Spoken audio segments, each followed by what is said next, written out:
অন্যদের বাচ্চারা তাদের মায়েদের কতখানি কপি করে তা আমার জানা নেই, তবে ঈশাকে দেখি ঈশা কিন্তু প্রচুর পরিমাণে আমাকে কপি করার চেষ্টা করে।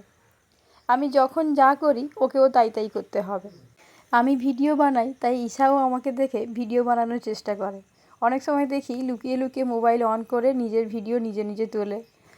আবার আমি যখন পড়তে বসি তখন ওকে দেখি আমার কাছে বসে ও কতগুলো বই নিয়ে বইয়ের ওই লেখাগুলোকে খাতার মধ্যে তুলতে থাকে। আবার আমি যখন পরীক্ষার খাতা চেক করি তখন ওকেও পরীক্ষার খাতা চেক করতে হবে। তার জন্য ছোট ছোট পেজ কেটে তার মধ্যে কী সমস্ত হিজিবিজি লেখে তারপর ওগুলোকে চেক করতে বসে। আবার মুখে বলতে থাকে যে আমার পরীক্ষার খাতাগুলো দেখতে হবে, স্কুলে বাচ্চাদেরকে খাতা দিতে হবে। এছাড়াও ঈশা গাছ লাগাতে খুব ভালোবাসে। এখন তো গাছ লাগাতে পারে না, তবে মাঝে মধ্যে দু একটা গাছের ডাল ভেঙে নিয়ে মাটির মধ্যে পুঁতে দেয়, তারপর জল দিয়ে বলতে থাকে এটা আমার গাছ, এটা আমি লাগিয়েছি। এসব দেখে বেশ ভালো লাগে, তবে সবসময় খুব সতর্ক থাকতে হয়, কারণ আমার মধ্যে যদি কোনো খারাপ অভ্যেস থেকে থাকে তাহলে সেটা ঈশা সবার আগেই কপি করে ফেলবে।